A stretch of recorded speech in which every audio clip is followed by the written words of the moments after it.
दोस्तों नमस्कार। बोलो तो सब सुनेंगे हमारे इस पॉडकास्ट चैनल में हम आपका बहुत स्वागत करते हैं। हर हफ्ते या हर महीने के करीब हम एक नई शख्सियत से आपको मिलवाते हैं और चाहते हैं कि समाज के बहुतेरे विषयों पर हम इस कार्यक्रम में आपसे बातचीत करें, आपको सजग करें, आपको सतर्क करें, आपको बहुत सारा ज्ञान दें, आपका मनोरंजन करें। ऐसे बहुआयामी व्यक्तित्व के धनी लोग हमारे स्टूडियो में आते हैं और आज हमारे साथ एक सामाजिक सरोकार रखने वाली शख्सियत है जिनका नाम है श्री नितिन सोलंके। आप सामाजिक क्षेत्र में कार्य करते हैं, साथ ही आप अध्यक्ष हैं दक्षता कल्याण फाउंडेशन के। आपका बहुत बहुत स्वागत सर। नमस्कार। नमस्कार। दक्षता कल्याण फाउंडेशन, इसमें दक्षता भी आता है यानी सावधानी बरती है, और कल्याण लोगों का जन कल्याण भी इसमें आ जाता है। तो ये फाउंडेशन है क्या, इसके बारे में हम जानना चाहेंगे। देखिए, ग्राहक दक्षता कल्याण फाउंडेशन ये एक कंज्यूमर अवेयरनेस प्रोग्राम चलाती है। ग्राहकों के हित के लिए काम करती है, उपभोक्ताओं के लिए काम करती है। जी, तो ग्राहक या उपभोक्ता जो आप कहते हैं, तो इसकी परिभाषा आप क्या कीजिएगा। देखिए, उपभोक्ता मतलब ऐसा है कि कोई भी वस्तु जो खरीदता है वो अपने उपयोग के लिए खरीदता है। जी। तो उपयोग के लिए जो भी वस्तु वो खरीदता है तो उसको पूरे मतलब जो भी अपनी मेहनत की कमाई से जो चीज खरीद रहा है तो वो उपभोक्ता जो है उसने पूरा मूल्य देके वो खरीदता है। तो मेरे दृष्टिकोण से उपभोक्ता वह है जो केवल सामान नहीं खरीदता, वो ये देखता है कि ये जो चीज मैंने ली है ये क्या सही में असल में ये वास्तव में मेरे उपयोग की है क्या, मतलब इसमें कोई मतलब विज्ञापन के द्वारा मैं ठगा तो नहीं गया। तो ये सब सारे चीजों को लेकर जो मतलब जो खरीदता है वो उपभोक्ता है। जी। उसमें सारी चीजें देखता है, वो मिलावटी तो नहीं है इसकी, मतलब यानी पूरी मेरा चीजों ऐसा की। कहने का मतलब है कि एक टीवी खरीदने से लगाकर, एक एसी खरीदने से लगाकर, हम सादा किराना भी यदि खरीदते हैं जी, तो उसमें आप जो भी अपना मूल्य चुकाते हैं, चुकाने के बाद में उसका पूरा मूल्य का समाधान आपको मिल रहा है मिल क्या, रहा है कि नहीं। और जितना उसमें इंग्रेडिएंट्स चाहिए या जितनी सावधानी बरतनी चाहिए या उस मूल्य के अनुसार उसकी कीमत है क्या, या फिर आपको और भी किसी तरीके से ठगा जा रहा है। तो इन सारी चीजों को देखने का काम शायद आप करते हैं। तो ग्राहकों के साथ अन्याय होता है यदि हम देखें तो किन चीजों में ग्राहकों के साथ अन्याय होता है या वो परेशानी में आते हैं। देखिए, एक 3 चीजें हैं इसमें, 3 या 4 चीजें। एक तो सबसे पहले जो है मिलावटी, दूसरा है वजन सही मिलना चाहिए उसे, मापतोल से ये, और तीसरा जो है ये भ्रमित करने वाले विज्ञापन, चौथा जो है कालाबाजारी। अभी देखिए, मापतोल को अगर हम लोग ध्यान में रखते हैं तो मैं एक गैस सिलेंडर का एग्जांपल देता हूँ। हमारे घरों में, सभी के घरों में गैस सिलेंडर आता है, बट उपभोक्ता जो है उसे तोल कर नहीं लेता है। ये जो आप वजन देख रहे हैं ये वजन डिलीवरी वैन जो रहता है, जो हॉकर रहता है उसके पास रहता है। हमने तो कभी ये देखा ही नहीं है। तो जी। पर वो ये कोई मतलब उसको मांगता ही नहीं है मांगता नहीं है जी। कि किसी को ऐसा लगता नहीं है नहीं, कि पर यार। ये बात है कि सभी को इसकी जानकारी भी नहीं है। हाँ। अब आप बता रहे हैं तो ये जानकारी आ रही है कि ऐसा कोई मापतौल भी होता है। हाँ, तो इसमें क्या है, सही वजन जो है तोल कर लेना चाहिए हमने, ये हमारा अधिकार है। ठीक है। तो ये और वजन कितना होना चाहिए गैस सिलेंडर का। देखिए, एलपीजी का जो वजन है 14 किलो 200 ग्राम रहता है, और टेयर वेट जो है वो सिलेंडर के ऊपर लिखा हुआ रहता है। कभी 15 किलो 400 ग्राम भी रहता है, 15 किलो 600 ग्राम भी रहता है, या 16 किलो का भी रहता है। ये अलग अलग जो है वो टेयर वेट उसका रहता है, तो हम लोगों ने वो तोल कर लेना चाहिए जी। और रही बात मिलावट की, तो मिलावट के लिए भी हमारे पास में बहुत सारी चीजें जो है, हम लोग मतलब जब भी खाद्य वस्तु जब भी लेते हैं, मतलब खास करके जो इसेंशियल में जो आती है, अत्यावश्यक वस्तु आती है, उसमें होता है, जैसे पनीर ले लीजिए, दूध ले लीजिए, तो ये हम लोगों ने उससे सतर्क रहना चाहिए। और हमेशा जो विज्ञापन आते हैं, विज्ञापन ऐसे लुभावने वाले आते हैं कि एक के ऊपर एक फ्री, तो कभी सोचना चाहिए कि ये कैसे संभव है क्या। अब संभव नहीं है, फिर भी हम लोग भीड़ लगाते हैं और वहां पर वो चीजें खरीदते हैं। तो इसी में ग्राहक जो है, उपभोक्ता जो है, वो फंस जाता है, ठगा जाता है। ठगा जाता है। जी। ये जो आपने मशीन लाई है ये किस बात की है। हाँ, दूसरी चीज अभी जैसे क्वालिटी की बात अगर हम लोग करते हैं, क्वांटिटी की बात करते हैं, इसके बाद में अगर मान लो चीजें कई बार जो है सुरक्षित रहनी चाहिए, जैसे घरेलू गैस सिलेंडर को लेकर हमने अगर बात की तो ये एक लीकेज डिटेक्टर है। ये दो प्रकार के रहते हैं, ये एक जो है ओरिंग चेक करने का है और एक जो है वॉल चेक करने का है। अभी हमारे यहाँ पर क्या है, हम लोग जो है मतलब भारतीय लोग जो है वो स्मेल से ही पता करते हैं कि यार ये लीकेज होगा, या फिर पानी डालकर लीकेज को चेक करने का काम करते हैं, या फिर आवाज से, बट वो प्रमाणित नहीं करता है। प्रमाणित करने के लिए ये मशीन दी हुई है। तो इससे क्या है, ये हॉकर के पास ही रहता है, डिलीवरी बॉय के पास ही रहता है। इसको प्रेशर से अगर दबा के अगर ये चेक करे तो ये वॉल जो है वॉल चेक कर सकते हैं। कई बार वॉल लीकेज आता है, वो पानी डालने की वजह से लीकेजेस होते हैं उसमें। अच्छा, हाँ, तो ये सारी चीजें मैं भी अपनी जिंदगी में पहली बार देख रही हूँ कि ये सारी चीजें हमें ज्ञात नहीं होती। जी तो ज्ञात होने के लिए जागरूकता भी होनी चाहिए, ऐसा मुझे लगता है। तो जो जितने भी समाज के लोग हैं, यदि उनके साथ मिलावट संबंधी या फिर किसी एक पर एक फ्री या फिर उनको कोई सामान भेजा गया और कोई दूसरा ही सामान आया डिलीवरी में, तो ऐसे लोग आप तक कैसे पहुंचे? देखिए, ग्राहक दक्षता कल्याण फाउंडेशन की वेबसाइट भी है जी। साथ में हमारे जो है सोशल मीडिया पर भी कई टेलीफोन नंबर्स हम लोगों ने दे के रखे जी। हुए हैं। पर ग्राहक ने अगर ये सावधानी अगर रखी, उसकी एक्सपायरी डेट हो, एमआरपी हो, क्वालिटी हो, क्वांटिटी हो, या जैसे आईएसआई मार्क वाले वस्तुएं हो, या फिर हॉलमार्क वाले जैसे ज्वेलरी खरीदते हैं, खरीदते तो समय वो खरीदते समय ये सब चीजें अगर देखें तो ठगी होंगी ही नहीं। हमारा मूल काम जो ये है, लोग अभी कई बार सेमिनार ऐसे लेते हैं कि आग लगने के बाद आग को बुझाया कैसे जाए, बट हम लोग सेमिनार ये लेते हैं कि आग लगनी ही नहीं चाहिए। जी। आग लगेंगे नहीं तो बुझाने का काम ही नहीं पड़ेगा। तो यहाँ पर मैं आपसे जानना चाहूंगी कि आप जागरूकता के लिए विभिन्न सेमिनार्स लेते हैं, लोगों तक आप अपनी पहुंच कैसी बढ़ा रहे हैं, ये बताइए। देखिए, हम लोग है ना 4 से 5 तरह के सेमिनार लेते हैं। एक यूथ सेमिनार है जो कॉलेजों में जाकर हम लोग विद्यार्थियों के बीच में, युवाओं के बीच में जाकर हम लोग वो जागरूकता का काम करते हैं। दूसरा है मोहल्ला परिसंवाद। अब मोहल्ले में क्या है, जैसे मान लो बरडी एक मोहल्ला आपने हाँ, लिया। एक मोहल्ला है, उस मोहल्ले में समाज भवन रहते हैं। उस समाज भवन को हम लोग ये करते हैं और वहां पर 5, 25, 50 लोगों को कोई प्रोग्राम्स रहा उसमें हम लोग उनको बताते हैं अवेयरनेस हाँ, करते हैं। उसके बाद में हम लोग गांव परिसंवाद करते हैं। तो जैसे आप देखें तो बहुत सारे जो गांव के जो सरपंच रहते हैं और बीडीओ लेवल के जो अधिकारी रहते हैं, उनसे संपर्क करके वो गांव में हम लोग कैंप लगाते हैं जी। तो वो अवेयरनेस करते हैं हम लोग। इसके अलावा हम लोग जो है हमारा सोशल मीडिया के थ्रू करते हैं, मीडिया के थ्रू करते हैं। तो ये अवेयरनेस कैंप हम लोग लगातार करते रहते हैं। तो इन अवेयरनेस कैंप्स में सबसे ज्यादा बताई जाने वाली चीजें कौन सी हैं कि आपने मोहल्ला परिसंवाद लिया, तो वहां पर लोगों को मुख्य तौर पर कौन सी चीजें बताई जाती हैं? देखिए, हम लोग उपभोक्ताओं को किस तरह से सावध रहना चाहिए, किस तरह की चीजें लेनी चाहिए, किस तरह से हम लोगों ने उसमें सतर्कता रखनी चाहिए, बरतनी चाहिए अवेयरनेस को लेकर। मतलब जिस चीज में अवेयर नहीं है वो लोग, उस चीज में हम लोग उन्हें अवेयरनेस कराते हैं। पहले अगर जैसे मान लो गांव परिसंवाद अगर लेना है तो हम लोग उस गांव का सर्वे करता है कि यहाँ पर किस चीज का अवेयरनेस हम लोगों ने करनी चाहिए। जैसे गांव के जो लोग हैं, घरेलू गैस सिलेंडर से मतलब इसेंशियल कम्युनिटी में जो आने वाली जो चीजें है, अत्यावश्यक वस्तु सेवाएं, जो चीजें ठगी जाती है, जो मनोपल्ली वाला बिजनेस है, जिसमें हम लोग जैसे मिठाई से लेकर, अभी जैसे बच्चा अगर पास हो जाता है तो माता पिता जो है वो मिठाई खरीदते हैं और वो बांटते हैं कि मेरा बच्चा पास हो गया मिठाई। बट वो मिठाई जब खरीदने जाते हैं तो पहले ही उसको ठगा जाता है कि मिठाई का वजन जो मतलब वो तो मिठाई लेने गया पर उसको खर्डे के साथ दिया जाता है। तो खर्डे का वजन ही 2 से 3 मिठाई का रहता है। अच्छा, तो वो पता नहीं रहता कई बार। तो हम लोगों को वो चीजें हम लोग बताते हैं। और बहुत सारी चीजें, अभी आजकल ऑनलाइन ठगी भी ज्यादा बढ़ गई है, तो उस चीजों में हम लोग उसको अवेयर करते हैं। यदि आप मंगाए कोई साड़ी आपको दिखाते कुछ है और आती कुछ है जी।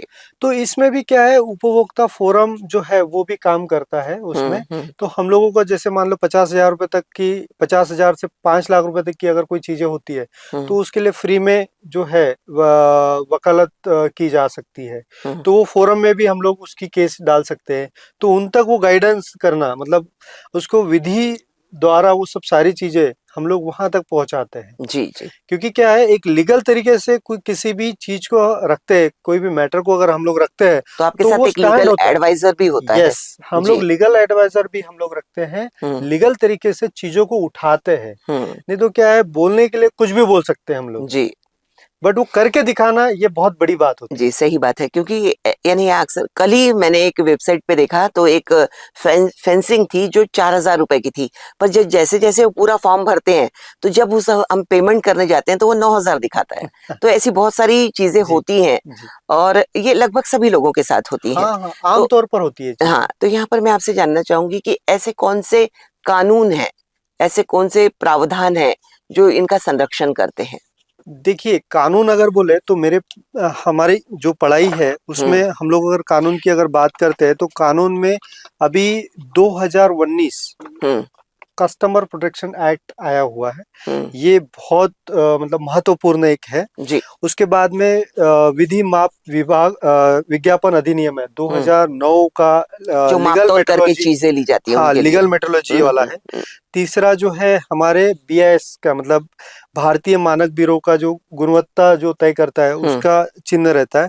उसके बाद में खाद्य और मानवीय मानक जो अधिनियम है एफएसआई, वो भी एक सब जो है ये इन सारी चीजों को लेकर वो कंट्रोल किया जा सकता है। कस्टमर प्रोटेक्शन एक्ट में भी बहुत सारी चीजें हैं जिसको हम लोगों को समझना बहुत जरूरी है। तो आपके पास जितने भी लोग आते हैं अब तक जिन्होंने अप्रोच किया, तो ज्यादातर कौन सी समस्या होती है उनकी? ऐसा है कि कॉमन चीजें जो है, जैसे अभी घरेलू गैस सिलेंडर से लेकर बताइए, या फिर कोई ऑनलाइन ठगी है, या फिर कोई प्रोडक्ट हमने लिया और वो रिटर्न नहीं कर रहा है, या फिर जैसे एमआरपी के ऊपर ज्यादा बेचने वाला रहता है। जैसे मान लो अभी रेलवे की अगर हम लोग बात करते हैं तो रेलवे में जीएसटी जब से कम हुआ है तो नीर रेल का जो कीमत है वो 14 रुपए हो चुका है, बट आज भी लोग 15 रुपए दे रहे हैं, या फिर ठंडी चीज करने के लिए उसको 5 रुपए अतिरिक्त लेते हैं। तो ये सब सारी चीजें से रिलेटेड आती है। पर मैं सही बताऊं आपको सोलंकी जी कि इन सारी चीजों के बारे में लगभग लोग अनभिज्ञ हैं। हाँ, बट लोगों को ये पता जो नहीं संख्या है है। ये बहुत कम है। जो गिनी चुनी जो संख्या है, जो समस्या आती है ना, वो जब हम लोग बताते हैं कि हम लोग इस सब्जेक्ट पे काम करें या इस चीजों पर हम लोग काम करें, जब सेमिनार लेते हैं या कोई चीजों को हम लोग बताते हैं तब वो आती है। जैसे आपने एक अभी वेबसाइट के बारे में बताया, जी। जब ये चीज मैंने आपको बताई तब आप वो उस सवाल को रेस किए, उसके पहले था ही नहीं ये चीजें। तो ऐसा है, मतलब समाज में जब हम लोग जाते हैं या जब सोशली उनको जब पता चलता है तब आते हैं। फ्रॉड केसेस सबसे ज्यादा आती है कि हमारे पास वो एक बार लेने के बाद फ्रॉड होता है, तब पता चलता है कि नहीं ये फ्रॉड हुआ हमारे साथ। हाँ, नहीं ये बात तो बिल्कुल आप सही बोल रहे हैं कि जब यानी हम उसमें हाथ डालते नहीं है तब तक वो किसी तरह की कोई समस्या हमको दिखाई नहीं देती। और जब यदि एक बार हम ठगे जाते हैं, अभी फिलहाल अभी युद्ध का समय था तो इस समय तो गैस सिलेंडर का बहुत ही लोगों को मिल नहीं रहा था, कई लोग ज्यादा पैसों में ले रहे थे और बड़ी ऊंची ऊंची कीमतों पर गैस सिलेंडर बेचे गए। तो उस समय कौन सी समस्या आई और आपने कैसे उसका निदान किया? देखिए, घरेलू गैस सिलेंडर जो है वो ठीक है, अभी लोगों को वो समुद्र के हॉर्मोस की जो कहाँ से आता है एलपीजी, और कैसे ये होता है, ये अभी पता चला। बट इसके पहले भी मैं आपको बताऊं, कम से कम हमारे देश में 40 देशों से एलपीजी जो है हम लोग लेते हैं, मतलब हम लोग उसका गैस लेते हैं। हाँ, गैस आता है। ये गैस जो है, जैसे एलपीजी जो है, लिक्विफाइड पेट्रोलियम गैस, ये जो है ये ब्यूटेन और दो तरह के वो चीजें रहती हैं, आइसोब्यूटेन और वो प्रोपेन। तो ये जो चीजें हैं ये हम लोग लेते हैं, और ये इसका बॉटलिंग प्लांट्स होते हैं, ये सब सारी चीजें हैं। आईओसीएल, बीपीसीएल, एचपीसीएल के अलावा भी प्राइवेट भी कंपनियां हैं जो इसको सेल करती हैं। अब इसमें दो तरीका सेल होता है, एक होता है डोमेस्टिक सेल और दूसरा होता है कमर्शियल सेल। अब डोमेस्टिक सिलेंडर जो है वो 5% जीएसटी वाला सेल रहता है।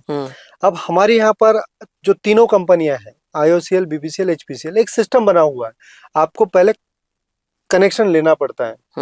अब वो कनेक्शन लिया तो आपको एक नीले कलर का एक पासबुक दिया जाता है, और उसमें आपकी सारी डिटेल्स लिखी रहती है, कंज्यूमर नंबर से लेकर एड्रेस से लेकर ये सब सारी चीजें रहती है। अब जब कनेक्शन हमने लिया तो उसके साथ में इंश्योरेंस भी होता है। अब इसके अलावा उसका एक सिस्टम बना हुआ है कि IVR नंबर दिए उन्होंने, रिकॉर्ड मतलब आप अगर फोन करते हैं तो वो रिकॉर्डिंग वाला ऑटोमेटिक रिकॉर्डिंग है, ऑटोमेटिक आपका नंबर लग जाता है और फिर वो आता है। यहाँ पर तो ये समस्या थी कि हमारा नंबर ही नहीं लग रहा है, फोन हाँ, नंबर।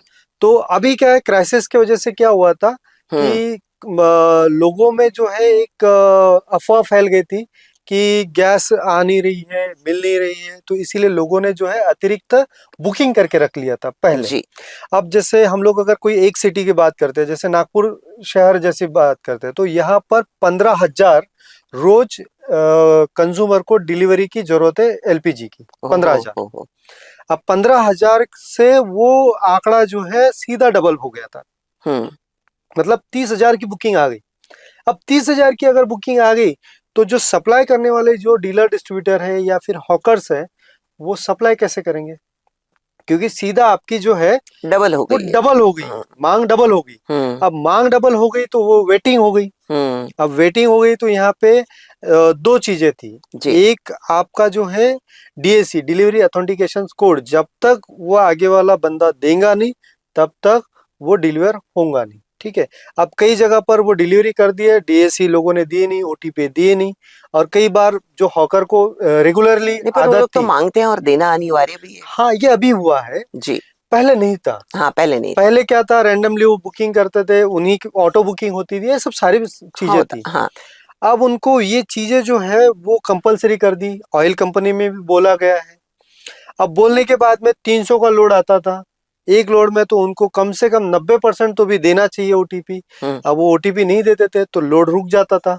अब लोड रुक गया तो उनके गोडाउन में सिलेंडर नहीं है, सिलेंडर नहीं है तो लोगों ने फिर लाइन लगाना चालू कर दी। तो ये सब सारी चीजें जो है वो उसको बोलते कृत्रिम जो उसकी समस्या स्कैरसिटी है, दिखाया है कि हाँ, आपकी अभी ये तो वो नहीं है दिखाई गैस। गई और वैसा कुछ था नहीं। कई बार जिला अधिकारी महोदय ने भी इसको क्लियर किया है, हमारे पेट्रोलियम जो मंत्रालय ज्वाइंट सेक्रेटरी है उन्होंने भी क्लियर किया है। फिर भी वो पैनिक सिचुएशन जो है वो क्रिएट की गई, ये क्रिएट की गई वो इसलिए कि इसको ब्लैक में बेचा जाए और इसका मुनाफा कमाया जाए। कोविड में भी बहुत से लोगों ने इस तरह का कालाबाजारी करके लोगों से जो है ज्यादा पैसा ऐंठने का काम किया है। मतलब ये जो धंधा करने वाले लोग हैं बड़े स्मार्ट तरीके से करते हैं, मानसिकता नहीं है वो चीजें।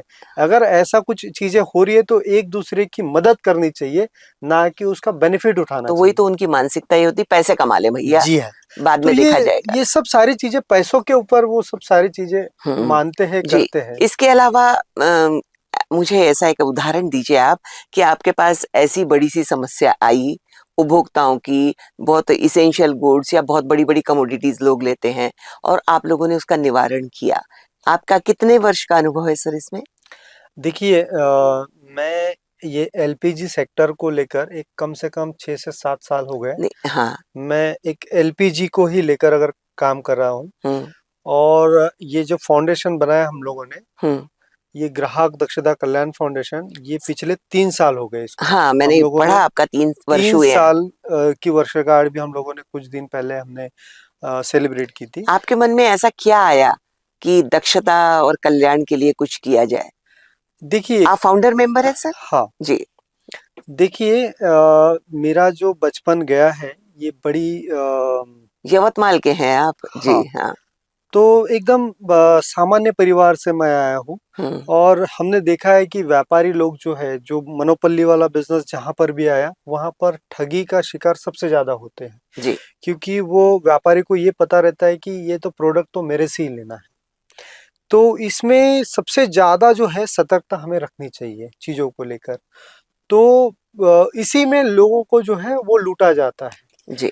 तो हम लोगों ने महज 4-5 लोगों ने ये शुरुआत की कि यार सबसे ज्यादा अगर कहीं अगर लूट हो रही होंगी, या देखिए NGO काफी प्रकार के हैं, कोई बच्चों को संभालने वाला है, तो कोई बुजुर्ग लोगों को संभालने वाला है, तो कहीं हम लोग एनवायरनमेंट पे काम करने वाले हैं। तो उपभोक्ताओं के ऊपर काम करने वाले जो संस्थाएं बहुत कम है, और जो भी है वो कागज पर है। मतलब काफी लोग बहुत अच्छा भी काम कर रहे हैं। हमारे भी फोरम में काफी ऐसे लोग हैं, मैं उनकी तारीफ करूंगा कि उन्होंने सच में उपभोक्ताओं के लिए काम किया है और उस लेवल तक पहुंचाया है। अब हम लोग जो है, हम लोग भी उसमें एक देश में हाथभार बटा रहे हैं कि देश की उन्नति कैसे हो, उपभोक्ताओं की उन्नति कैसे हो। जागरूक अगर कैसे हो आपने ग्राहक। अगर देखा होगा कि ये पूरी अर्थव्यवस्था अगर टिकी हुई है तो वो है उपभोक्ताओं के ऊपर। ये उपभोक्ताओं ने अर्थव्यवस्था को टिका के रखा है। जब तक उपभोक्ता मार्केट में है, ग्राहक मार्केट में है, तब तक व्यापार है, हम्म। नहीं तो व्यापार ही नहीं रहेगा ना। हम्म। तो ये असंगठित लोग हैं, ये हम्म। संगठित नहीं है। जी। तो इसे संगठित करने का बहुत महत्वपूर्ण कार्य आप जो लोगों ने है किया। वो करना चाहिए। हम्म। जो भी संस्था इसमें काम कर रही है, हम्म। वो पहले असंगठित लोगों को संगठित करने का काम है। क्योंकि संगठित जब तक हम लोग नहीं होते हैं, तब तक इस समस्या से हम लोग निजात नहीं पा सकेंगे। जी। तो आप 5 लोगों ने, 6 लोगों ने क्या सोचा? यानी कौन सी ऐसी समस्या ये आई या किसके जिंदगी में ऐसा क्या घटा कि नहीं अब ये तो हमें करना ही है और हमें संगठन बनाना ही है? देखिए, मैं मेरे घर से इसकी शुरुआत करता हूँ। हम लोग जब यवतमाल से नागपुर आए, तब हमको स्थलांतरण यानी यस, रहने का। जी। तो हम लोग आए तो हमारे यहाँ पर जो है ना, पहले कोयले की सिगड़ी थी। हम्म। तो कोयले की सिगड़ी थी तो, और कोयले के पर खाना बनता था। तो मेरी जो मदर है, आई है, उसने सोचा कि क्यों ना हम लोग गैस सिलेंडर ले लें और गैस पर खाना बनाना चालू करें। जी। तो पहले नंबर लगाना पड़ता था और वो कनेक्शन मिलता था, काफ़ी महंगा भी मिलता था और उतनी हमारी पहुंच भी नहीं थी। हम्म। तो किस्त पर लेने का सोचा, तो हम्म। बर्तन की दुकान पर जाके गैस सिलेंडर और चूल्हा खरीदा। हम्म। बट मेरी आई को ये नहीं पता था कि ये कहीं अथोराइज डीलर से लेना पड़ता है सिलेंडर, ओहो। उसका कनेक्शन लेना पड़ता है। हम्म। अब वो सहूलियत के तौर पे वो हम्म। मिला। अब उन्होंने लिया, अब लिया सिलेंडर, लिया सिगड़ी ली। अब वो सब सारी चीजें, तो फिर सिलेंडर मिलने का है तो वो उसकी पूरी किस्त नहीं भर चुकाने पाई, पड़े। चुका चुका नहीं पाए। तो वो आधे से ही बंद पड़ गया और उस दुकान पर छापा भी पड़ा बाद में। तो दुकान भी जो है वो बंद हुआ। पर ठगी का शिकार तो मेरी आई हुई हम्म। और हमारा परिवार हुआ। अब उसमें जो ब्लैक में ले रहे थे, फिर उसकी पता किए, तब जाके फिर हम लोगों ने अधिकृत तरीके से कनेक्शंस लिए। हम्म। फिर आगे वाले ने हमको वो चूल्हे के पैसे और उसको काट के फिर बोले कि ठीक है हम लोग करके दे। मतलब ठगी का शिकार बनने के बाद में ये सोचा कि नहीं यार, इस सेक्टर में काम करना चाहिए। हम्म। ऐसे कई परिवार होंगे जिनको ये हम्म। पता नहीं होगा हम्म। कि हम लोगों को कोई भी चीज लेना है तो अधिकृत तरीके से कहाँ से ले। हम्म। हम लोग कहीं से भी ले लेते हैं, सही बात है ना, क्योंकि उस वक्त जरूरत थी। या ऐसा भी होता है कई परिवारों में कि 4 पैसे कम मिल रहे हैं तो हाँ, कहीं और से ले लीजिए। यस, जी। हाँ वही था ना, सहूलत से मिल रहा था, हाँ। इंस्टॉलमेंट पे मिल रहा जी। था, हाँ। उतने पैसे दे नहीं पा रहे थे। हाँ। अब तो मैं धन्यवाद देना चाहता हूँ हमारे प्रधानमंत्री जी को, जिन्होंने उज्ज्वला योजना लाई हम्म। और लाभार्थियों तक पहुंचा रहे। हम्म। अब हमारे जैसे कई परिवार हो तो मतलब 10,000 करोड़ लोगों तक वो दे रहे हैं। जी। बट उसमें भी बहुत बड़ी कालाबाजारी है, उनके हम्म। नाम पर लो जो है वो लोग अलग ही व्यापार कर रहे हैं, हम्म। कालाबाजारी हो रही है। आपने देखा होगा कई जगह पर, रेस्टोरेंट में, होटलों में, ये आपके ऑटो रिक्शाज में गैस जो है वो पलटी किया जाता है। हम्म। वो घर का सिलेंडर यूज करते हैं ये तो लोग। इसके लिए क्या आप लोग कुछ कर सकते हैं? हाँ, ये सिलेंडर के ऊपर लिखा हुआ रहता है कि ये हम्म। केवल घरेलू उपयोग के लिए है। हम्म। पर क्या करते हैं हम लोग, हम्म। होटल में इधर उधर ये सब।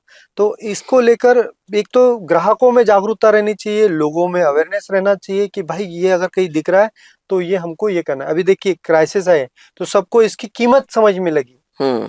अब तक कीमत नहीं थी क्योंकि इजीली अवेलेबल हो रहा था। सर ऐसे जीएसटी का नया कानून आया या बाकी जैसे जैसे नए नए कानून आते हैं तो इनको भी समझाने के लिए आप जगह जगह सेमिनार्स लेते हैं? क्योंकि ये हाँ, कुछ नहीं समझता है कि कहाँ हमने जीएसटी देना चाहिए, कहाँ नहीं देना चाहिए, कहाँ हम अतिरिक्त चीजें दे रहे हैं या अतिरिक्त पैसा भर रहे हैं।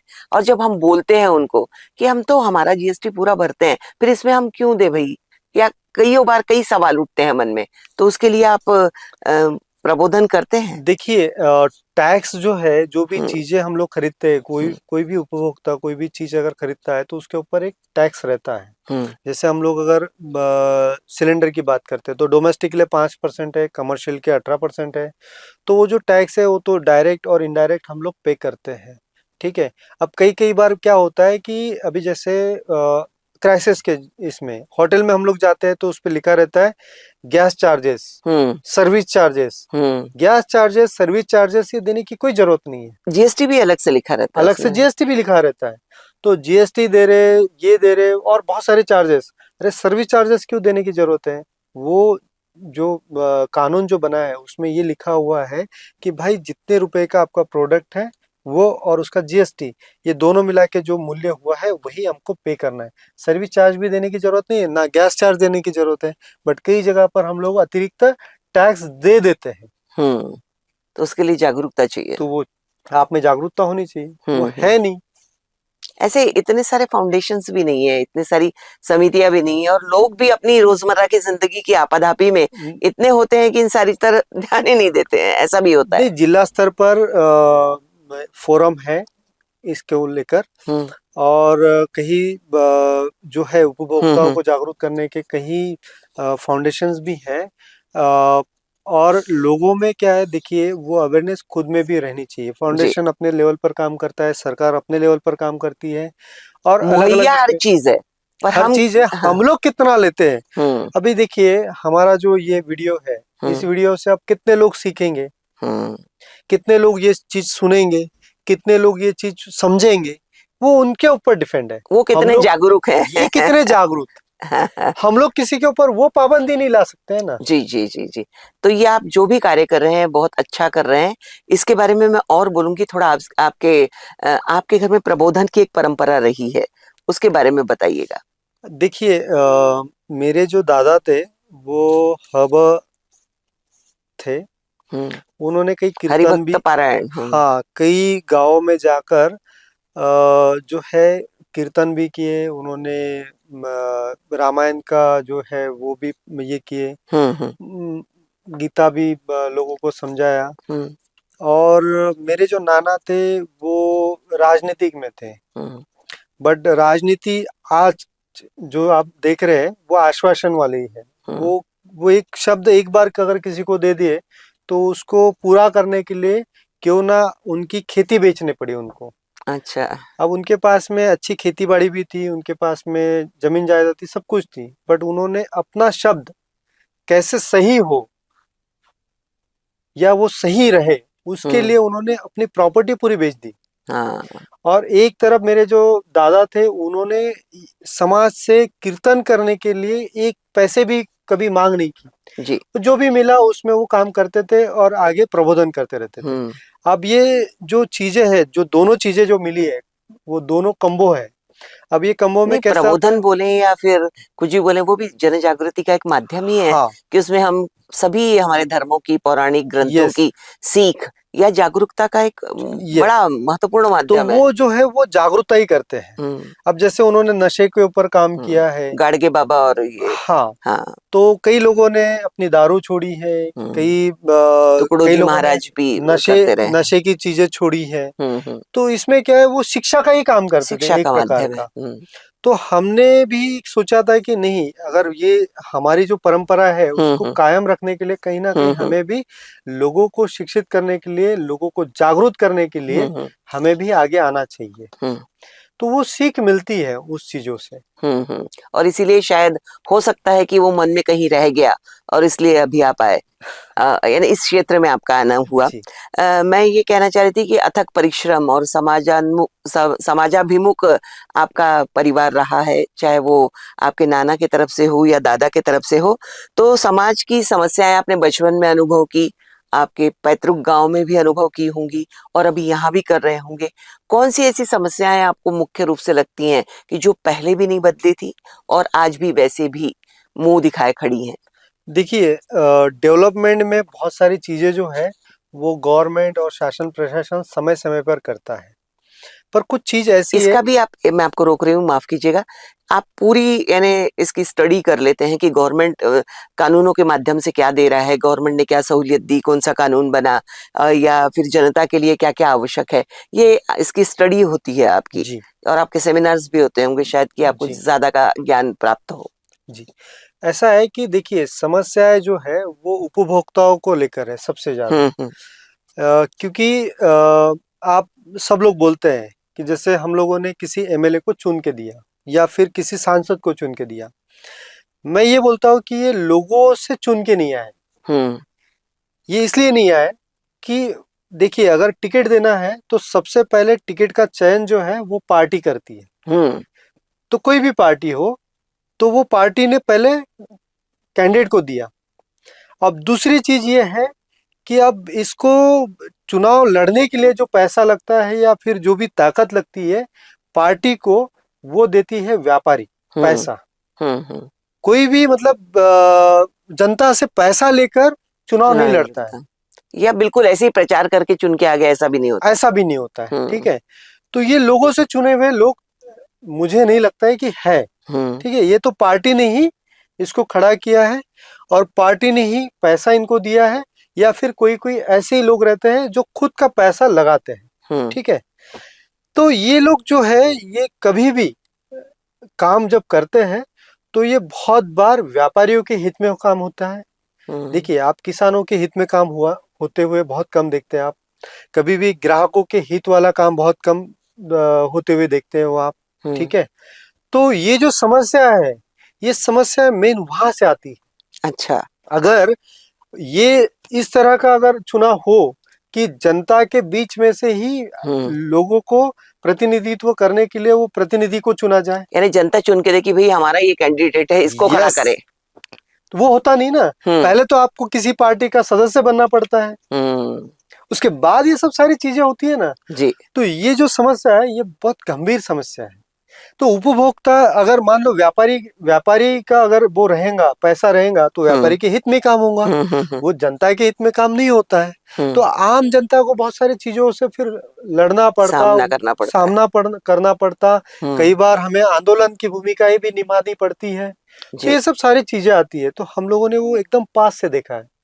जब हमारे नाना जब राजनीति में मतलब उन्होंने सरपंच का चुनाव लड़े थे, खुद सरपंच नहीं बने, किसी और को सरपंच बनाए थे, जबकि उनको पूरे गांव में कंधे पर बिठाकर घुमाया गया था कि ये सरपंच बने। पर वो उन्होंने बोला था कि नहीं, शिक्षित अगर कोई लड़का अगर बनता है, कोई अगर युवा अगर बनता है तो मुझे गर्व है, क्योंकि वो गांव के लिए, समाज के लिए अच्छे से काम कर सकता है। उतना त्याग और समर्पण की भावना त्याग भी किया, समर्पण भी किया, और उन्होंने अपनी पूरी जमीन जायदाद बेच दी, पर उन्होंने किसी का एक पैसा नहीं लिया। नहीं, ये मुझे बात बिल्कुल सही लगी और प्रखर भी लगी कि वाकई में कि पार्टी अपने कैंडिडेट का चुनाव करती है जनता के बीच जो बहुत पॉपुलर है, या जनता के लिए जो बहुत उपयोगी है, या जनता का जो कल्याण करेगा, ऐसा व्यक्ति सामने बहुत कम आता है, और वो भी उतना संपन्न हो तो आएगा। और आजकल हर चुनाव के लिए उतना ही पैसा लगता है, तो पार्टी ने चुना हुआ व्यक्ति, हम फिर देखते हैं कि इन पांचों में से कौन बेहतर है और उसको चुन कर देते हैं। पांचों भी है तो पांचों कोई ना कोई पार्टी की ही है ना। जी जी, बिल्कुल सही है। आपने प्रिंट और इलेक्ट्रॉनिक मीडिया में काम किया है ना, और उसमें काम करते हुए आपके व्यक्तित्व पर उसका क्या परिणाम हुआ, क्या आपने जाना, क्या समझा, और प्रोडक्ट के बारे में और ग्राहकों की समस्याओं के बारे में भी उससे आपको बहुत सारी चीजें मालूम पड़ी होंगी। देखिए, मैंने एक विदर्भ की आवाज करके एक साप्ताहिक था, वहां से शुरुआत की। फिर देशोन्नति, नवभारत, लोकसत्ता जैसे अखबारों में हमने काम किया, और अखबार में पत्रकार, संवाददाता, तीनों चारों सेक्टर में काम किया। मार्केटिंग भी होता है वहाँ पे, विज्ञापन लाने का काम होता है, वो हमने किया। दूसरा सर्कुलेशन होता है, वो भी हमने किया। कहीं जगह पर लिखने का भी काम किया। तो ये तीनों चारों डिपार्टमेंट का, और प्रिंटिंग का भी कहीं हमें एक्सपीरियंस मिला है, सर्कुलेशन का भी मिला है। साथ में हमने इलेक्ट्रॉनिक मीडिया, एक GTPL केबल नेटवर्क है, वहां पर हम लोगों ने भी काम किया। तो ये जो प्रिंट मीडिया और इलेक्ट्रॉनिक मीडिया, इससे हमें एक अच्छा सीख मिली है कि अपनी बात शासन प्रशासन तक कैसी रखी जाए, और ये सही व्यक्ति तक कैसे रखी जाए। जी, मतलब अगर समस्या है तो वो समस्या कौन सुलझा सकता है, कौन इसको निपटारा कर सकता है। वो कलेक्टर लेवल का है, ये वो मंत्री लेवल का है, वो MLA लेवल का है, या कोई पालक मंत्री लेवल का है। तो वो चीजें हमको पता चली, और हमारे जो कॉन्टेक्ट्स है उससे सबसे ज्यादा हमें बढ़ते गए। तो हमारी जो सीधी बातें जो है वो डायरेक्ट उन लोगों से होने लगी, उनके संपर्क में हम लोग आने लगे। तो इसीलिए आज उपभोक्ताओं की कोई भी अगर समस्या रहती है तो आज हम लोग जैसे घरेलू सिलेंडर्स को लेकर तो हम लोग डायरेक्ट सेल्स ऑफिसर से बात करते हैं, IOCL, BPCL, HPCL, या फिर उनके TM से बात करते हैं, टेरिटरी मैनेजर से बात करते हैं, या फिर उनके स्टेट ऑयल कोऑर्डिनेटर से बात करते हैं जी, या फिर हम लोगों को आपूर्ति विभाग इसमें काम करता है तो हम लोग उससे बात करते हैं। तो ये हम लोग इधर उधर कहीं दूसरी जगह नहीं जाते। और लोगों को यदि ऐसा कोई लगता ठगे है गए हो कि ये घरेलू गैस सिलेंडर का अगर समस्या है तो लोगों को लगता है चोरी है, ये है, वो है, तो उनको पुलिस दिखती है। तो बट ये पुलिस डिपार्टमेंट का काम तो है ही, साथ में ये आपूर्ति विभाग का भी काम है। हम लोग अगर मान लो कोई वाइन की अगर वो रेड करनी है या फिर वाइन से अगर रिलेटेड है तो उसके लिए भी एक डिपार्टमेंट अलग से बना हुआ है, यानी वो जानकारी मिल जाती है तो वो कि हमारी जानकारी पहुंच मिली। कहाँ है। हाँ, हाँ। यस, तो ऐसी समस्याओं के लिए जहाँ ठगी होती है या कुछ होता है, आपके पास लीगल डिपार्टमेंट है जो मदद करता है? यस, हमारे पास में लीगल डिपार्टमेंट है, हमारे पास में कुछ लॉ के इंटर्न्स हम लोग उनको इंटर्नशिप देते हैं, और हमारे पास में एक जो इलीगल एक्टिविटी या फिर जो भी अगर ऐसी चीजें चलती है तो लीगल सेल्स हम लोगों ने बनाया हुआ है। हमारे पास में एडवोकेट्स लोगों के ग्रुप्स है और उनके थ्रू हम लोग ये समस्या का जो समाधान है वो कैसे किया जाए, कैसे आगे वाले को नोटिस भेजे जाए, किस तरह से उसको ये किया जाए, तो वो लीगल तरीके की टीम हमारे पास में है। तो आप वो टीम उनको केवल मदद करती है, उनको समझा कर बताती है, या उनकी ओर से लड़ती भी है? हम लोग अगर देखिए, सबसे पहले तो है ना, समझाना है बहुत जरूरी रहता है। जब तक हम लोग उनको काउंसलिंग नहीं करते, जब तक उस चीज को समझते नहीं है, तब तक वो लड़ना इम्पॉसिबल है। पहले लड़ने के लिए उसको मजबूत बनाना बहुत जरूरी है। अब बहुत से लोग जो है ना, ये सब सारे समस्या को लेकर आधे से ही भाग जाते हैं, वो FIR दर्ज करते ही नहीं। सही बात। वो पुलिस स्टेशन में जाने के बाद कंप्लेंट रेस ही नहीं करते, झंझटों में नहीं पड़ती। तो इसलिए पहले उनको वो मजबूती लानी पड़ती है जी। वो लाने के बाद फिर लीगल वाला चीजें रहती, तो उनको हम लोग सारी चीजें हम लोग हेल्प करते हैं। और अगर कोई केस अगर लड़नी है तो हम लोग लड़ते भी जी उसको लेकर। जी। तो ऐसी किसी चीज के बारे में बताइए, कुछ अनुभव बताइए कि जहां आप दूर तक गए हों और सफल रहे हों। देखिए, उज्ज्वला योजना के कुछ लाभार्थी थे।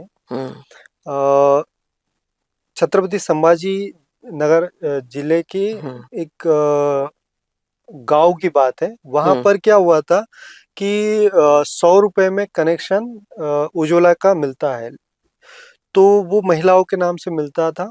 तो उन्होंने 500 रुपए लेकर उन्होंने कई कनेक्शंस गांव में दे दिए। अच्छा। तो सबसे पहला शिकार जो है कि वो पैसे ज्यादा दिए। दूसरी चीज, कनेक्शन तो उसका एनरोलमेंट किए, बट उनको कनेक्शन दिए नहीं, और उनके नाम पे कनेक्शन था। ओहो। ये कम से कम 5-6 साल तक उनके नाम पर था। अब जब वो दूसरा कनेक्शन लेने गए तब वो उनको बताते कि आपके नाम से ऑलरेडी कनेक्शन है। ठीक है, बट कनेक्शन है, बट वो मिला नहीं उनको। तो वो चीजों को लेकर उन्होंने फिर जब कंप्लेंट की तब हमने उनको पहले समझाया, पहले उनकी कंप्लेंट ली, और फिर उसके बाद में लीगली हम लोगों ने उसके ऊपर एक्शंस लिए। तब उनको कनेक्शन भी मिला, और जो 5 साल का जो लॉस हुआ था वो लॉस भी हम लोगों ने उसको भरपाई करके दी, भरपाई करके देने के लिए बोला गया। क्योंकि आगे वाला जो व्यापारी था, आगे वाला जो डीलर डिस्ट्रीब्यूटर था, वो डीलर डिस्ट्रीब्यूटर जब तक हम लोग लीगली कुछ एक्शन नहीं लेते थे तब तक वो कुछ ये नहीं करता था। तो हम लोगों ने उसको FIR का ये किया। जब लोग पुलिस स्टेशन पहुंचे तब उन्होंने वो बोले कि ठीक है, हम लोग इसको ये करते हैं। जी जी। तो इस तरह की जो चीजें हैं, कई ऐसी चीजें हैं। अभी जैसे ट्यूशन क्लासेस को लेकर है, 5-5, 6-6 लाख रुपए की फीस देते हैं, स्टूडेंट्स देते हैं, और उनको ऑनलाइन जो ये रहता है, वीडियोस रहते हैं, ये रहते हैं, वो दिखाते हैं, बिठा देते हैं उनको। 5-6 दिनों तक एक बच्चा गया, उसके बाद में उसका बोले कि ये तो सही सिखाते नहीं। अच्छा। आप बोले मेरे को फीस तो पूरी भर दी है, 100% फीस ले लिया उन्होंने जी। अब बोले मेरे को फीस चाहिए वापस। बोले मैं वो आपका जो है पढ़ाई करने का जो तरीका है वो मुझे पसंद नहीं है, या फिर मैं नहीं पढ़ पा रहा हूँ। तो ऐसे केस में भी जब वो मांगने लगे तो उन्होंने मना कर दिया, आपको जहाँ जाना है वो जाओ, हम लोग नहीं देते। उसके फादर गए, उनके दोस्त लोग गए, सब हार गए। अब ऐसे उन्होंने ऑनलाइन सर्च करके हमारे पास आए, हमने उनको बिठाया, समझाया, फिर पहले बताया, फिर लिखित में लिया। क्योंकि क्या होता है, कई बार वो पहले ही सेटल हो जाते हैं और बाद में हम बोलते हैं कि हमने कोई कंप्लेंट नहीं की। तो कंप्लेंट बहुत जरूरी रहती है, फिर वो लेने के बाद में फिर उनको जो है लीगली हम लोगों ने उसको बना के दिया नोटिस, और नोटिस जब भेजा तब उन्होंने तुरंत उसको जो ये थे कंज्यूमर थे उनको उन्होंने फिर पैसे रिटर्न किए जी। और अगर ऐसी बड़ी केस अगर कुछ रहती है तो हम लोग कंज्यूमर फोरम में ही उसको प्रिपेयर करते हैं कि वहीं वो जाना चाहिए। 5 लाख रुपए तक की है तो वो फ्री में उसको एडवाइजरी मिलती है, सब सारी चीजें मिलती है। 5 लाख रुपए के भीतर की है तो हाँ, हाँ। और उसके ऊपर है तो कुछ एक नॉमिनल फीस रहती है जी। तो ये जिला फोरम में होता है ये काम। तो हम लोग उनको वो फिर गाइड कर देते चीजें कि कैसे आप जाए, कैसे आवेदन करें, क्या चीज है, उसके फॉर्मेट्स क्या है, ये सब सारी चीजें हम लोग उनको जो लोगों को गाइड नहीं करते हैं, मालूम जो होते लोगों को जल्दी। नहीं पता रहती। जी, सही बात है। तो इसके बारे में हम लोग उनको अवेयर करते हैं। जी। सर, रोटी, कपड़ा और मकान 3 चीजें हैं। जी। तो रोटी यानी जो हमारी कमोडिटी, जो हम चीजें खरीदते हैं अपने घर को सजाने के लिए या घर में खाना खाने के लिए वगैरह। फिर कपड़े की जब बात आती है तो कपड़े में तो ठगी बहुत बार होती है। तो हम जब दुकान में जाते हैं तो वो खरीद के लाता है तो कितने में लाया और वो हमको डबल कीमत पर बेचता है, तो ये तो पता नहीं चल सकता कि वो ओरिजिनली उसकी कीमत क्या थी, क्योंकि वो भी एक निर्धारण होना चाहिए। तो ऐसे तो कपड़ा व्यापारी तो बहुत कमा लेते हैं, तो जिस पे कोई भी अंकुश नहीं है, ऐसा मुझे लगता है। और जब मकान की बात आती है तो मकान जब हम खरीदते हैं या फिर रीडेवलपमेंट में जाता है तो उस समय 7 साल, 10 साल, 15 साल लग जाते हैं। तो उसके लिए भी आप कोई मदद करते हैं? हाँ, ये बहुत अच्छा क्वेश्चन आपने पूछा है। अभी जैसे एक केस आया था हमारे पास में, एक बिल्डर ने क्या किया था कि उनको 3 माले का ही परमिशन था। उन्होंने 5 माले बना दी। जी। 5 माले बना दिए और बैंकों के साथ में सेटिंग करके वो 5 माले को जो है वो ईएमआई पर, मतलब किस्त पर देने के लिए उन्होंने लोन वगैरह जो है सब मुहैया करा दिया। मुहैया कराया था। अब वो टाइम पीरियड था उसका वाला कि हम लोग 2 साल में कंप्लीट करके आपको पोजीशन देंगे। अब वो टाइम पीरियड के बाद में भी 2 साल कंप्लीट हो गए, उसको पैसे भी दे दिए और 2 साल के बाद में उसमें एग्रीमेंट में लिखा था कि हम आपका किराया देंगे। ठीक है। अब वो 2 साल हो गए और वो किराया भी नहीं दे रहे, अब वो पोजीशन भी नहीं दे रहे, वो बेचारे रेंट से रहने लगे। अब रेंट से रहने लगे तो फिर ऐसे ही बातचीत हुई तो हमारे जो छोटे भाई है उनके साथ में बातचीत की उन्होंने कि दादा असं झालं हे आहे। तर उन्होंने फिर बताया चीजें, तो बताने के बाद में मैं बोला एक काम करो, सबसे पहले तो आप एफआईआर दर्ज कर लो। पर सर एक बात यहाँ पर है, यदि एफआईआर किया और वो कानूनी दांवपेच में गए तो फिर बहुत सालों लगता है ना? हाँ, मैं वही बता रहा हूँ। हाँ। तो एफआईआर पहले करवाया हम लोगों ने, एफआईआर करने के बाद में उसको सिर्फ 2 साल का अवधि लगा। 2 साल के बाद में वो पता जब चला तो उनके 2 माले जो बनाए थे अतिरिक्त, वो उसको भी डिसमेंटल करना था। मतलब वो जी। उन्होंने जो है अतिक्रमण ही किया हुआ है वो। दूसरी चीज वो अवधि नहीं थी, तो जो भी अमाउंट्स थी उसके ऊपर उनको 9% ब्याज के, हमने जब फोरम में गए तो 9% ब्याज से उसको देने का ऑर्डर भी निकाला। तो 2 माले भी गिराने पड़े। मतलब ये सब सारी चीजें जो है कानून में प्रावधान है, सारी चीजें हैं, समय लगता है थोड़ा, बट वो रिजल्ट जो मिलता है ना बहुत अच्छा मिलता है। नहीं, पर उसमें यदि कोई बिल्डर कंटिन्यूअस बढ़ाता रहे कि 1 साल में बना के दे रहा हूँ, 2 साल में बना के दे रहा हूँ, फिर लोगों को ऐसा लगता है लीगल यदि कोई डिस्प्यूट हो तो फिर और समय लगेगा और उसकी सारी जितनी भी ज्यादती है वो लोग सहन करते हैं। नहीं, वो हमें नुकसान भरपाई के साथ ही हमको मिलता है। अच्छा। अभी जैसे मान लो ठगी अगर 5 लाख रुपए की हुई 2 साल पहले, तो 5 लाख रुपए अभी 2 साल के बाद मिल रहे भी है, तो उसका 9% ब्याज भी तो मिल रहा है। वाह, क्या बात है। सही बात साथ है। में हमने वकालत में इसमें उसमें जो टाइम स्पेंड किया है, जो भी चीजें किया, तो उसके भी एक रकम जो है वो न्यायालय देती है। जी। वो जज जो है सामने जो बैठे हुए हैं, ये सारे चीजों को मद्देनजर रखते हुए कोई भी फैसला देते हैं। जी। मुझे कानून प्रक्रिया पर बहुत बड़ा विश्वास है और लोग जो है उस प्रक्रिया में जाना क्यों नहीं चाहते मुझे समझ में नहीं आता। मैं तो ये चाहता हूँ कि उस प्रक्रिया में जाए, समय लगता है, देखिए।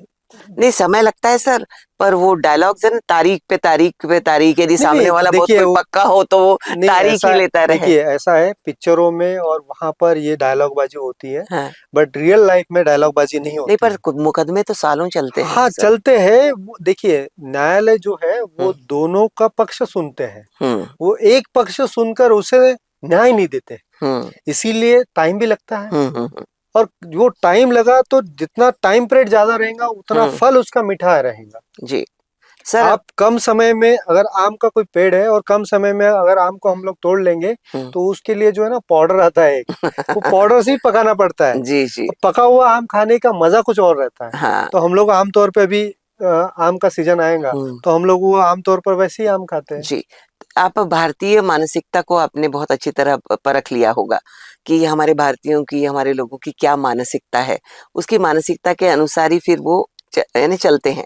और किन तबकों में ज्यादा आपको ये समस्याएं नजर आती हैं सर? देखिए समाज में जो है वो उपभोक्ताओं से रिलेटेड काफी समस्याएं हैं। अत्यावश्यक वस्तु को लेकर भी है और जो हमको बाकी की जो चीजें मिलती हैं उसमें भी है जी। समस्या। वो कोई मतलब गरीब या अमीर को देखते हुए नहीं आती है, वो सभी तख्तों में आती है, सभी जगहों पर आती है। पर इसमें शिक्षित होना बहुत जरूरी है। ये शिक्षा जिसको है उसके पास समस्या नहीं रहती। जी। यानी हम कोई चीज खरीदने जाते हैं तो वो कितने पैसे की है, उसमें मुझे कितनी सहूलियत मिल रही है, उसमें क्या क्या इसेंशियलिटीज हैं और उसमें क्या होना चाहिए, इस बात का पूरा ज्ञान करके ही हमें चीज खरीदनी चाहिए, ऐसा मुझे लगता है, ताकि फिर हम कहीं ठगे नहीं जाएंगे। जी। हाँ। या फिर वो कोई भी चीज हो, वो कपड़ा हो या बाकी की चीजें हो, या फिर किसी किसी की सहायता हम ले रहे हैं, किसी वकालत में किसी को पैसे दे रहे हैं, या कहीं किसी दुकान में जाके कोई चीज ले रहे हैं, तो इन सारी चीजों पर हमें अध्ययन करना चाहिए, मुझे ऐसा लगता है। हाँ, उसके बिना देखिए हम लोग उपभोक्ता है, मैंने सबसे पहले ही बोला था कि कोई भी चीज हम लोग जब ले रहे हैं तो हमारी मेहनत के पैसे से हम लोग जब खरीद रहे हैं तो वो उसका पूरा उपयोग जो है हमें होना चाहिए। चाहे वो कोई वस्तु हम लोग ले रहे हैं या कोई सेवाएं हम लोग ले रहे हैं। हम लोग सेवा भी अगर ले रहे हैं तो वो उसके बारे में परखना चाहिए, समझना चाहिए। हम लोग क्या करते हैं कि कभी कभी हाँ ठीक है ना, जैसे घरेलू सिलेंडर, हाँ ठीक है होगा, लगा दो, खाना बना दो, चालू हो जाता है। कोई हमें यदि ना हम लोग लीकेज चेक करते, ना हम उसका वजन करते, ना उसको एमआरपी के ऊपर भी हम लोग पैसा दे देते, मैक्सिमम रिटेल प्राइस के ऊपर भी पैसे दे देते। मतलब हम लोग खुद ही जो है उसमें सतर्क नहीं है। एमआरपी के ऊपर देने की जरूरत ही नहीं है आपको, या तो फिर उसमें आप मोल भाव भी कर सकते हैं, भले ही एमआरपी एक तय की होंगी उसकी। अगर दवाई की हम लोग बात करते हैं तो एमआरपी पे ऊपर ही वो हम लोग खरीदते हैं। कई बार हम लोग देखते हैं कि एमआरपी है, अगर वो 25 रुपए का पत्ता है तो 25 ही रुपए हम लोग देते हैं, बट वो पत्ता असल में 5 ही रुपए का कहीं से आता है, उसके ऊपर 20 रुपए की मार्जिन है। पर हमको तो पता ही नहीं ना ये चीजें, तो हम लोग बार्गेनिंग करनी चाहिए, तो लेनी चाहिए ना, सावधानी बरतनी चाहिए इस चीजों में। जी। हम लोगों ने वो चीज देखनी चाहिए। सर इसके लिए आपने बहुत सारे अभियान चलाए हैं, तो कुछ मुख्य अभियानों के बारे में हमें बताइए। देखिए हमारा एक अभियान था जागरूक देश जागरूक ग्राहक। दूसरा ये था कि जैसे मान लो स्त्री महाशक्ति को भी हम लोगों ने प्रमोट किया है। स्त्रियों, महिला, बच्चों के लिए भी किया है? नहीं बच्चों के लिए नहीं, स्त्री महाशक्ति, बच्चों के लिए मदर फीडिंग सेंटर और वो सब सारी चीजों को हम लोगों ने आगे बढ़वाया। इसके बाद में सफाई अभियान को हम लोगों ने ये किया था, जैसे रेलवे स्टेशन पर सफाई को लेकर। एक्चुअली सफाई अभियान क्या है कि जस्ट कुछ वॉलेंटियर 5-50 जम गए और हम लोगों ने जो गंदगी थी उसको साफ कर दिए, ऐसा नहीं। तो वो चीज जो है वो दोबारा वहां पे कचरा ना हो या फिर लोगों में अवेयरनेस हो, तो इसके लिए हम लोगों ने करना चाहिए। तो हम लोगों ने एक वाक्य वहां किया था, कचरा दो भगवान आपका भला करे। यार भीख मांगते वक्त लोग भीख मांग रहे, तब वो बोलते कि 10 रुपए दो, 5 रुपए दो, या मुझे रुपए दो तो आपका भगवान भला करे, या कोई चीज दो तो भगवान आपका भला करे। हम लोग तो कचरा मांग रहे कि भाई आप कचरा दो और भगवान आपका भला करे। अच्छा। तो लोगों में ये अलग एक मैसेज गया, तो लोगों में अलग एक जागरूकता आई। हम लोग ट्रेनों के वो गार्बेज बैग जो है वो लेकर खड़े रहते थे। खुद उस अभियान का जो है नेतृत्व हम लोगों ने, मैंने खुद किया। खुद वो जब मुझे देखते थे लोग कि भाई ये कुर्ता पैजामा सूट बूट पहना हुआ आदमी कचरा मांग रहा है हमको और बोल रहा है कि भगवान आपका भला करे, तो लोगों में जागरूकता आई। शर्म के मारे खुद ही वो कचरा नहीं डाल रहे थे, तो खुद कचरा डस्टबिन में बराबर डाल रहे थे। तो ये चीजें हैं, अवेयरनेस करने के जो चीजें हैं उसके भी एक तरीके हैं। और हमारी आबादी इतनी बड़ी है, जनसंख्या है, यानी बाकी के बाहर के देशों में देखें जहाँ बहुत साफ सुथरा उनका देश होता है तो उतनी सिविक सेंस भी उनमें होता है। जी। और मुझे लगता है कि इसके लिए नागरिकता भी मुख्य रूप से पढ़ाई जानी चाहिए। वही जागरूक करने की जरूरत है हमें। जी जी जी। हमें कोई किसी नहीं, सरकार बच्चों को स्कूल में पहली क्लास से यदि नागरिकता हमने पढ़ाई, या हमारे देश के प्रति, या हमारे रहते हुए, या हमारे पूरे दैनंदिन जीवन में कौन कौन सी सावधानियां बरतें और कौन कौन से नियमों का पालन करें, तो मुझे ऐसा लगता है कि थोड़ा सिविक सेंस ज्यादा आएगा। ये बहुत अच्छा आपने सवाल किया है। अभी जैसे कल हमारा जो फाउंडेशन डे था, उस वक्त भी जो एक अतिथि हम लोगों ने बुलाया था, शुभकामनाएं आपको। उन्होंने यही बात, एक हम लोगों ने बुक का विमोचन किया, दक्षता की राह। तो उन्होंने यही बोला था कि ये उपभोक्ता के अधिकारों को लेकर जो है उसके बारे में पाठ्यशाला में इसका पाठ्यक्रम रहना चाहिए जी। तो ये जो है ये होना चाहिए, वो आपके ऐसा खून हम में लोग रच बोलते बस हैं, जाना चाहिए। ये हम लोग बोलते हैं, बट ये होने के लिए इसके लिए परिश्रम जो है करना ये पड़ेगा। सभी को करना पड़ेगा। ये मतलब एक अकेले जिला मेरे स्तर बोलने पर, से या राष्ट्रीय आपके स्तर बोलने पर, से नहीं होगा, इसको बड़े लेवल पर इसको सभी ने उठाना चाहिए, सभी ने जी बोलना जी। चाहिए। चाहे हमारे देश के कोई कॉर्पोरेटर के रहे, चाहे एमएलए रहे, चाहे एमपी रहे, चाहे हमारे देश की कुछ सामाजिक संस्थाएं रहे, उन्होंने ये इस मुद्दे को उठाना चाहिए कि नहीं, इस चीज को पाठ्यक्रम में डालिए। जी। आपका वो डोमेस्टिक गैस वाला अभियान, कि जैसे अभी कहते हैं गाड़ी वाला आया घर से कचरा निकाल, या ऐसे स्लोगन के माध्यम से, गानों के माध्यम से भी बड़ी जागरूकता की जा सकती है, तो वैसे ही आपका डोमेस्टिक गैस का अभियान भी बड़ा सफल रहा। हमने एक save domestic cylinder, save nation save life, ये एक अभियान हम लोगों ने छेड़ा है। ये जो अभियान है, ये अभियान हम लोग जो है 21 राज्यों तक हम लोग लेके गए। अच्छा, यानी ये आपकी जो संस्था है ये 21 राज्यों में फैली है? जी। हमारे जो राज्य प्रमुख है, जिला प्रमुख है, ये सभी 21 राज्यों में है। अब हम लोगों ने इसकी जो शुरुआत की एक पत्राचार से की। हम लोगों ने एक पत्र लिखकर जो गवर्नमेंट अथॉरिटी है, जैसे आपूर्ति विभाग आता है, इसमें पुलिस विभाग आता है, इसमें जो बाकी के जो डिपार्टमेंट्स है, आईओसीएल, बीपीसीएल, एचपीसीएल, इनको हम लोगों ने पहले बताया कि इस तरह की कालाबाजारी हो रही है, इस तरह की अल्टी पल्टी हो रही है, इस तरह से इस सिलेंडर में ब्लास्ट होने की संभावना है। हमारे देश में 1000 से ज्यादा ब्लास्ट होते हैं। ये आंकड़ा संसद में एक मंत्री जी ने बोला हुआ है, 5 साल का उन्होंने आंकड़ेवारी दी थी। तो उसी को कम करना है, उसी को लेकर हम लोग काम करें। तो हम लोगों ने अभी हाल ही में एक भाई आया रे गैस सिलेंडर, ये गाना लॉन्च किए, और ये जो गाना है ये यूट्यूब पर अवेलेबल है। जी। इस गाने में सारी चीजें लिखी है, क्या हम लोगों ने सतर्कता रखनी चाहिए। देखिए, हादसे होते हैं, बट हादसे ना हो इसके लिए हमारी सावधानी रहनी चाहिए। जी बिल्कुल। और ये गानों के माध्यम से जनता जल्दी समझ जाती है और जल्दी दिमाग में भी आ जाता है और रजिस्टर हो जाता है। हमारे कई तरीके हैं कि कहाँ रजिस्टर हो, किस तरीके से हो, कैसे लोगों में जागरूकता हो। हम लोग ये चीजें हमेशा जो है वो कर रहे हैं और उसके लिए हमारा प्रयास रहता है। एक्टिविटीज करते समय, आप जागरूकता करते समय कठिनाइयाँ कहाँ पर आती है आपको? काफी बार आती है। मैं आपको बता दूं, मैं एक बार ऐसे ही दौरे पर जबलपुर गया था। इलीगल का एक लोकेशन था, उसे हम लोगों ने फाइंड आउट किया। अब फाइंड आउट किया तो कहीं नजर जो है वो हमारे पे पड़ी, जो लोग कर रहे थे। तो अब क्या है, एमपी हो गया, यूपी साइड, इधर में क्या है, बंदूक जो है वो आम बात है। तो वहां दिखा तो आगे वाले ने कि अरे पकड़ो उसको, तो हम लोग फिर उसमें भागने लगे, क्योंकि हमको हमारी जान बचानी थी। अब वो मेरा देख के मेरे साथ में जो थे वो भी भाग रहे, मैं भी भाग रहा, तो हम लोग उनके हाथ में नहीं आ रहे। तो कई बार वो मतलब क्या होता है कि अब वो हाथ में नहीं आ रहा है तो उसने वो गोली जो है वो चलाई, फायर की। हाँ, हवा में फायर की। तो फिर और माहौल जो है वो एकदम गड़बड़ा गया।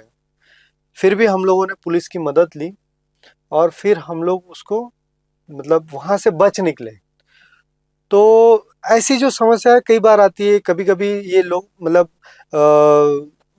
जैसे पुलिस डिपार्टमेंट है या कोई गवर्नमेंट अथॉरिटी है, वो भी बोलते हैं कि आपको राइट्स किसने दिया कि ये सब सारी चीजों को लेकर या फिर इसको काम करने को लेकर। आपकी संस्था तो कहीं एक जगह रजिस्टर्ड है, महाराष्ट्र में है, आपका यहाँ क्या काम है, आप क्यों आए हो, किस लिए आए हो, तो हमारी पहले इंक्वायरी हो जाती है। तो ये समस्या जो है, मतलब ये सब सारी चीज़ें जो है वो हमें तो इसकी तो आदत है, हम लोग इनको बताते भी है कि भले ही कहीं पर भी हो, अगर मान लो संविधान हमारे डॉक्टर बाबा साहब अम्बेडकर ने लिखा है, वो भी तो महाराष्ट्र के थे ना, वो भी तो महाराष्ट्र में उनका बर्थ हुआ है, रजिस्टर तो महाराष्ट्र में ही है वो। अब वो संविधान लागू किया गया है तो सारे देश के लिए लागू किया गया ना, तो जगह भले ही कहीं पर भी रजिस्टर्ड हो, कोई कहीं पर भी हो, वो कानून तो सब जगह है ना। हम लोग उनको वो समझाते, वो चीजें समझाते, तब वो समझते हैं। जी जी जी। तो लोगों को ये नहीं पता रहता, ये बोलते कि नहीं ये मेरे गांव का है, या फिर ये मेरे शहर का है, या फिर ये मेरे जिले का है, या फिर ये मेरे राज्य का है, इसलिए ये यहाँ काम कर सकता है। ऐसा नहीं, ये भारत है, ये भारत है। भारत में हमको अगर अच्छी काम करने हैं तो हमको किसी की परमिशन लेने की जरूरत नहीं है। हाँ, अगर आप बुरा काम कर रहे हैं तो आपको तो मतलब जी, अभी अलाउ भी नहीं होना चाहिए। आपकी आगामी योजनाएं क्या है, आप और किस क्षेत्र में काम करना चाहते हैं? देखिए, हम लोग उपभोक्ता क्षेत्र में ही काम करें। मैं आपको और एक बताता हूँ कि हम लोग जो है अभी झेड़ार यूसीसी मेंबर्स भी हूँ रेलवे में, मध्य रेलवे में। तो वहाँ पर हम लोगों ने एक प्रस्ताव भी ये दिया है कि अभी जैसे ट्रेनों में हम लोग जब जाते हैं तो अभी क्या हो रहा है कि योग और जिम ये सब सारी चीज़ें हम लोग डेली हमारे रूटीन में है। तो हमारा रूटीन जो है, अभी हम लोगों को 2 दिन का या 3 दिन का अगर सफ़र करना है तो रूटीन टूट जाता है। तो हम लोगों ने अभी आगामी एक बैठक में हम लोग एक प्रस्ताव दे रहे हैं कि क्यों ना रेलवे के अंदर और स्टेशनों पर ग्रीन जिम लगाया जाए, जिससे एक्सरसाइज या योगा या फिर इसको लेकर कहीं बढ़ावा दिया जाए। दूसरी चीज ये एक होगी। दूसरी चीज, घरेलू गैस सिलेंडर जो है वो QR code, bar code, RFI tag ये क्यों नहीं लगाया जाए। अगर मान लीजिए हमारे यहाँ पर कोई भी फूड हो या फिर कोई भी चीज, अभी इतनी सारी ऑनलाइन कंपनियां आ गई है जी। हम इजीली 15 मिनट में, आधे घंटे में मिल जाती है। जो हमारे देश में जो डीलर डिस्ट्रीब्यूटर इतने पास में उसके गोडाउन्स है, वहां से सिलेंडर आने में हमको 3 दिन, 4 दिन या फिर 2 दिन क्यों लगता है? वो आधे घंटे में क्यों नहीं आ सकता है? अगर आपका सिलेंडर आज खत्म हुआ है, आधे घंटे में आपकी डिलीवरी क्यों नहीं हो सकती है जी? बस उसकी बुकिंग क्यों नहीं हो सकती है? तो ये सुविधा है जो है वो फास्ट होनी चाहिए। जब गैस की लाइन बिछ जाएगी तो मुझे ऐसा लगता है तभी समस्या का समाधान हो जाएगा। हाँ, ये हो सकता है, बट इसके ऊपर क्यूआर कोड, आरएफआई टैग और ये ई-केवाईसी वाला जब तक पूरा नहीं होता है, अगर देखिए क्यूआर कोड लग जाएगा तो इसमें पारदर्शिता आएंगी। और मैं चाहता हूँ कि ये सब सारे उपभोक्ता की जो जितनी भी चीजें हैं, जहाँ से भी हम लोग सेवाएं लेते हैं या फिर कोई वस्तु अगर खरीदते हैं, तो इसमें जब तक पारदर्शिता नहीं आएंगी तब तक ये जो चीजें हैं ये सुधरेंगी नहीं जी। तो ये पारदर्शिता लाना है हमारा आगामी काम रहेगा और इसके ऊपर हम लोगों को काम करना पड़ेगा जी। आप अपनी ओर से और कुछ बताना चाहेंगे आपके फाउंडेशन के बारे में या आपके कार्यों के बारे में? देखिए, फाउंडेशन तो एक लेवल तक काम कर रहा है, सरकार एक लेवल तक काम कर रहा है, उपभोक्ता ने अपने लेवल पर जागरूक रहने की जरूरत है। और मैं मानता हूँ कि हम लोग जब तक रुकेंगे नहीं, आखिरी तख्ते का आदमी या फिर वो नागरिक, उसको न्याय नहीं मिले जी, उस उपभोक्ता तक वो सेवाएं, वो चीजें नहीं मिले, तब तक हम लोग शांत नहीं बैठेंगे। तब तक हम लोग ऐसी ही हमारी लड़ाई जो है निरंतर सतत रूप से हम लोग चलाते रहेंगे। और आपके माध्यम से भी मैं बताना चाहता हूँ, जो भी लोग ये ब्रॉडकास्ट देख रहे हैं, जो भी ये वीडियो देख रहे हैं, वो हजारों लोगों तक, लाखों लोगों तक इस ब्रॉडकास्ट को पहुंचाए और इससे मजबूत बनाने में आप देखिए, अगर उपभोक्ता अधिकारियों के लिए अगर आप लड़ सकते हैं तो लड़िए, अगर आप साथ दे सकते हैं तो साथ दीजिए, आप लिख सकते हैं तो लिखिए, बोल सकते हैं तो बोलिए। अगर आप लिख नहीं सकते, बोल नहीं सकते और आप अगर साथ नहीं दे सकते हैं, तो कम से कम इसके पक्ष में या फिर इसके विरोध में तो मत जाइए। क्योंकि अगर आप साथ नहीं रह सकते, पढ़ नहीं सकते, लिख नहीं सकते या फिर उसको सपोर्ट नहीं कर सकते हैं जी, तो उसका आप विरोध भी मत काला कीजिए। काला बाजारियों को या हम्म, फिर ऐसे काम करने वालों को आप जो है वो मजबूत बनाने का काम क्यों कर रहे हो, जी जिससे बिल्कुल सही। देश को नुकसान हो, हम्म। तो है ना? समाज विघातक कार्य न होकर समाज को मजबूत अच्छी तरह बनाने के लिए और अपने अधिकारों के लिए लड़ने के लिए निश्चित तौर पर आप जैसे फाउंडेशंस काम करते हैं, और भी ऐसे बहुत सारे फाउंडेशंस आए और इस क्षेत्र में कार्य करें, ताकि जो हमारा ग्राहक है, जो हमारी जनता है, वो ठगी न जाए, उसमें जागरूकता हो, वो संगठित रूप से आपके साथ मिलकर अपने अधिकारों की लड़ाई लड़ सके। जी, ये बहुत जरूरी है। हाँ और आपने जो कहा है संगठित होना बहुत ही आवश्यक है। जी। तो ये जो भी ये पॉडकास्ट देख रहे हैं वो इस बात का ध्यान रखें कि हम अपने अधिकारों की लड़ाई लड़ते हैं, हम कमाते हैं अपने परिश्रम से, तो उन पैसों का सदुपयोग हो। और यदि कहीं हम ठगे जाते हैं, कहीं हमारे साथ कुछ ऐसा हादसा होता है, तो कई ऐसे संगठन हैं जहां पर हम अपने अधिकारों के लिए लड़ सकते हैं, सामने जा सकते हैं, हमें लीगल मदद मिल सकती है। तो इतना सुंदर आज का ये कार्यक्रम, जिसमें आपने बहुत सारी जरूरी बातें अपने लिए सुनी होंगी, और दक्षता कैसी बरती जाए ताकि आपका कल्याण हो सके, इसके बारे में ग्राहक दक्षता कल्याण फाउंडेशन के अध्यक्ष नितिन सोलंके जी ने आपको बताया। और आप इस बात पर मुझे ऐसा लगता है अमल करेंगे, अब तक नहीं किया तो अब अमल करेंगे। बहुत सारी चीजें आपको मालूम भी नहीं हुई थी और मुझे भी नहीं मालूम थी, तो वो चीजें हमें धीरे धीरे मालूम हो जाती हैं। और हम यदि जानकारी प्राप्त करना चाहें किसी भी प्रोडक्ट के बारे में, तो धीरे धीरे हमारे पास नेट उपलब्ध है, या लोग उपलब्ध हैं, या ऐसी संस्थाएं उपलब्ध हैं, तो इनकी मदद आप ले सकते हैं। तो आज आपका आने के लिए बहुत बहुत शुक्रिया, हम तहे दिल से अदा करते हैं। और भी कई बार यानी ऐसी जरूरत पड़ती है कि आप जैसे लोग समाजाभिमुख हों और लोगों को जानकारी दें, तो आप अवश्य आएंगे।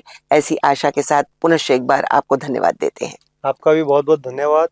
इन सभी जो प्रेक्षक है उनका भी मैं धन्यवाद देना चाहता हूँ। जी और आपने बुलाया, आप कभी भी बुलाइए या फिर कभी भी इस ऐसी समस्या को लेकर आइए, मैं आपके सेवा में रहूंगा। जी। धन्यवाद। तो दोस्तों, आज का ये पॉडकास्ट आपको अच्छा लगा होगा। बोलो तो सब सुनेंगे, हमारे इस पॉडकास्ट के माध्यम से, इस कार्यक्रम के माध्यम से हम बहुत सी जानकारियां आप तक लाते हैं। आप हमारे चैनल को लाइक कीजिए, सब्सक्राइब कीजिए और पसंद कीजिए। और आप क्या चाहते हैं ये भी यदि आपने कमेंट में लिखा तो हमें बेहद खुशी मिलेगी। तो आज हमने बातचीत की श्री नितिन सोलंके जी से, जो अध्यक्ष दक्षता कल्याण फाउंडेशन के थे और बड़े सामाजिक कार्यकर्ता हैं। आप अपनी बात इन तक पहुंचा सकते हैं, और आप खुद जागरूक रहकर या खुद लिखकर खुद अपनी बात लोगों के समक्ष ले जा सकते हैं, या जो अथॉरिटी है उसके पास तक पहुंच सकते हैं। तो कितना ये सुलभ और सच्चा रास्ता आपको आज मिला है, इस पर आप अमल करेंगे, इस आशा के साथ आज आपसे विदा लेते हैं। फिर मिलते हैं। नमस्कार।